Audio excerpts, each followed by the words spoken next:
welcome to today's class of mathematics of chapter 11, that is mensuration. Well, from the word mensuration, we can make it out that the chapter is all about area, perimeter and volume of plane and solid figures. And it is something that we are going to learn today. Thus, let us start the chapter by recalling about area and perimeter. Perimeter. It is total length or total distance covered along the boundary of a closed shape. Well, more about perimeter could be understood by taking a look at the figure given by the side. Next, we shall learn about area. The area is the total amount of surface enclosed by a closed figure. Here, this could be understood by taking a look at the figure given by the side. Further, we shall learn about triangle. Triangle is a three-sided closed polygon. Here, by taking a look at the figures given, we can say that the area of triangle is equals to 1/2 base into height, whereas the perimeter of triangle is equals to the sum of the lengths of all the sides, that is A plus B plus C. Here, A, B and C are the lengths of the sides of the triangle. Next, let us learn about squares. As we know that square is a regular polygon with 4 sides, and by taking a look at the figure, we can say that the area of square is equals to side square, whereas the perimeter of square will be equals to 4 into length of a side.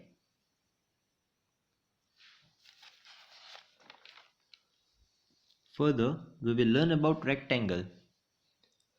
Rectangle is a quadrilateral with equal opposite sides, and thus we can say that the area of rectangle will be equals to length into breadth, whereas perimeter will be equals to 2 into bracket length plus breadth, and these formulas are based on the figure given below.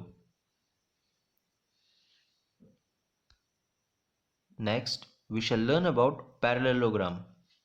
Well, parallelogram is a simple quadrilateral with two pairs of parallel sides, and thus the area of parallelogram based on the figure given below will be equals to base into height. Further, we shall learn about circle.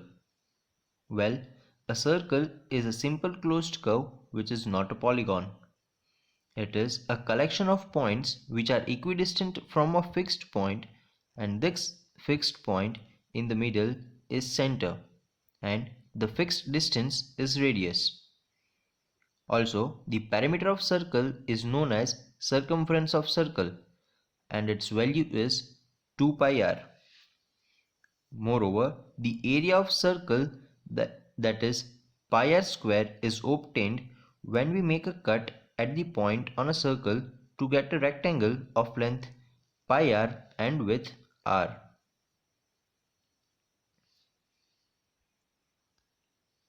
Further, we shall learn about trapezium. A trapezium is a quadrilateral whose two sides are parallel.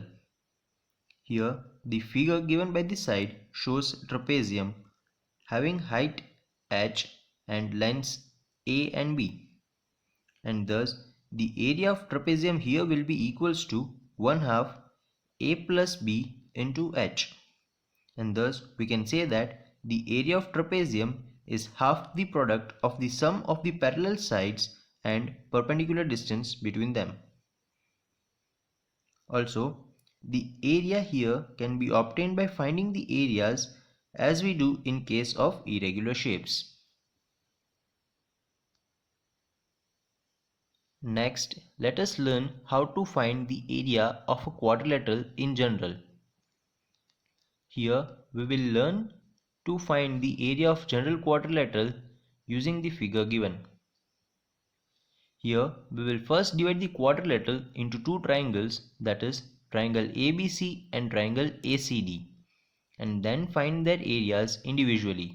and at the end we would add them up to get the area of quadrilateral ABCD.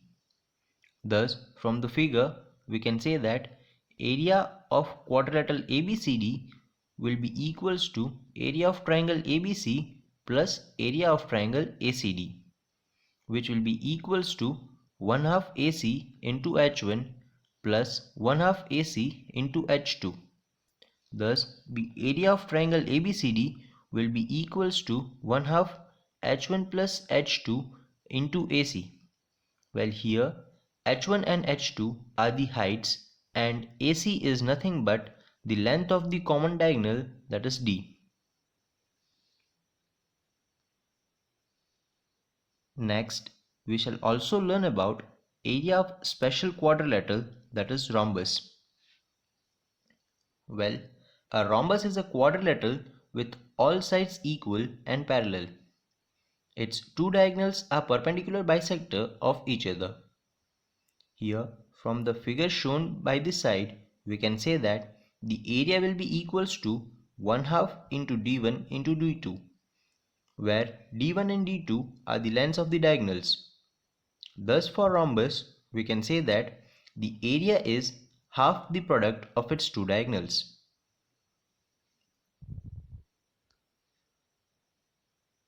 Further, we will learn about the solid shapes like cubes, cuboids, and cylinders.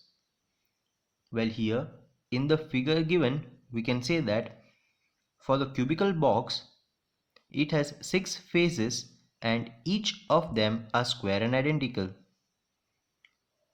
For the cuboidal box, we can say that it has 6 faces that are rectangular and also opposite faces are identical. Next, cylindrical box. Well, here we can say that it has two circular identical faces and a curved surface.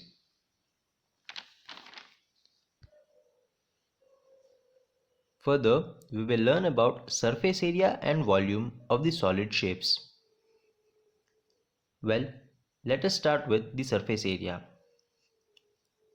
Here, if we draw a solid shape, then we can see all its faces, and if we add the area of all the faces together, then we get the total surface area of that solid face. But here if we leave the top and the bottom faces of the solid shape, then the area of the rest of the figure is lateral surface of the shape. Also, volume can be defined as volume is the amount of space occupied by this shape. Now, let us take a look at the formulas like lateral surface area, total surface area, and volume for cubes, cuboids, and cylinders. First of all, we will take a look at the formulas for cuboids. Here, the figure is given with length L, height h, and width b. Thus, the curved surface area or the lateral surface area for cuboid will be 2h into bracket L plus b, whereas total surface area would be 2 into bracket LB plus BH plus LH, while volume will be L into B into H. Next, we will learn about cubes. Well, here A is the length of the face.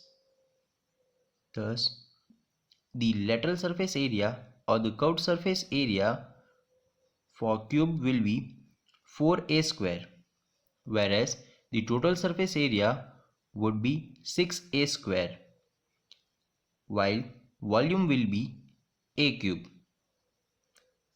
Next, we will learn about cylinder.